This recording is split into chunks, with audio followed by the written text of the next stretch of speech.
15,000 টাকা রেঞ্জের ভিতরে যে সকল স্মার্টফোনগুলো আছে তার ভিতরে one of the best smartphone হচ্ছে গিয়ে ইনফিনিক্সের হট 11s। যদি আপনি আমাকে জিজ্ঞাসা করেন যে 15,000 টাকা রেঞ্জের ভিতরে ভালো কোন স্মার্টফোনটি হবে, তো সেক্ষেত্রে কিন্তু আমি এই ফোনটির কথাই বলবো, কারণ এই ফোনটি 15,000 টাকা রেঞ্জের ভিতরে যে সকল স্পেক্স আমাদেরকে অফার করে সেগুলো আসলেই দুর্দান্ত। তার বেশি কথা নয়, চলুন আমরা জেনে নিই এই ফোনটির খুঁটিনাটি বিষয়গুলো সম্পর্কে। তো প্রথমে আমরা কথা বলি ফোনটি বিল্ড কোয়ালিটি এন্ড ডিজাইন নিয়ে। ডিজাইন হচ্ছে গিয়ে যার পছন্দ, তবে বিল্ড কোয়ালিটির দিক থেকে বলতে গেলে ফোনটি একদম প্লাস্টিক বিল্ডের একটি ফোন।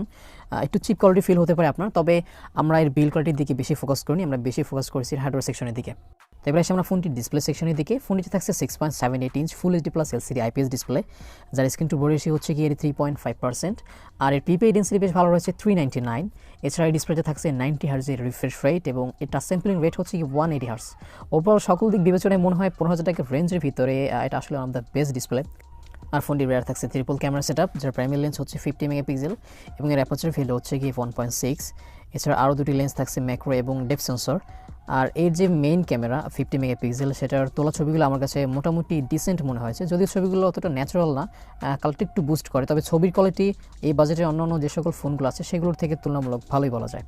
আর এর ফ্রন্ট ক্যামেরা হচ্ছে গিয়ে 8 মেগাপিক্সেল, আর এটার ছবি কোয়ালিটি একদম ডিসেন্ট বলা যায়, যেরকমের নর্মাল 8 মেগাপিক্সেল সেটা। আর এর রিয়ার ক্যামেরা দিয়ে সর্বোচ্চ ভিডিও রেকর্ড করা যাবে 2K 30 FPS এ, সেটা আসলে একটা ইন্টারেস্টিং ব্যাপার। তো এবার আমরা ফোনটির সিকিউরিটির দিকে। ফোনটির অন দ্য ব্যাক আপনি পেয়ে যাবেন ফিঙ্গারপ্রিন্ট স্ক্যানার, তবে ফিঙ্গারপ্রিন্ট স্ক্যানারটা পিছনে আসলে বেমানান, আমার কাছে ভালো লাগেনি। যদি সাইড মাউন্টেড ফিঙ্গারপ্রিন্ট স্ক্যানারটা দিত সেক্ষেত্রে আরও বেশি ভালো লাগতো।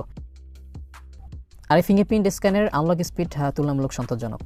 আর এই ফোনটি ব্যাটারি ক্যাপাসিটি দেওয়া হচ্ছে 5000 mAh এবং থাকছে 18 ওয়াটের ফাস্ট চার্জিং, আর 18 ওয়াটের ফাস্ট চার্জার বক্সের সাথেই প্রোভাইড করা হচ্ছে। আর 90 হার্জের যদি আপনি ফোনটি ইউজ করেন সেক্ষেত্রে এই ব্যাটারি ব্যাকআপ পাবেন আপনি একদিনের মতো, আর যদি আপনি রেগুলার 60 হার্জ ইউজ করেন সেক্ষেত্রে 1 থেকে 1.5 দিনের মতো আপনি ব্যাকআপ পেয়ে যাবেন, অর্থাৎ আপনি ফোনটির ব্যাটারি ব্যাকআপ নিয়েও সন্তুষ্ট থাকতে পারবেন।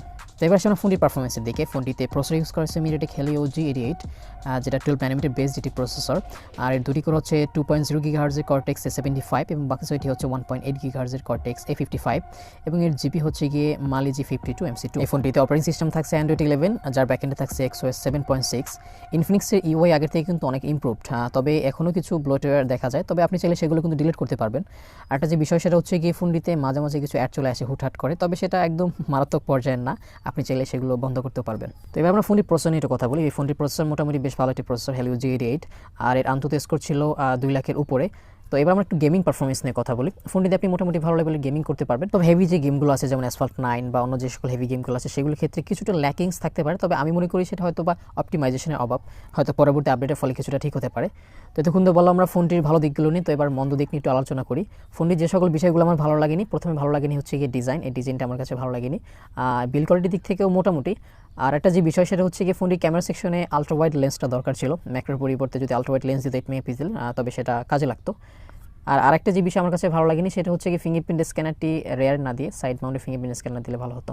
তো এবার আমরা ফোনটির প্রাইস নিয়ে ডিসকাস করি। ফোনটি দুটি ভেরিয়েন্ট আপনি পেয়ে যাবেন, 4GB 64GB এবং 6GB 128GB। 4GB 64GB যে ভেরিয়েন্ট তার প্রাইস হচ্ছে কি 14,990 টাকা এবং 6GB 128GB প্রাইস হচ্ছে গিয়ে 15,990 টাকা।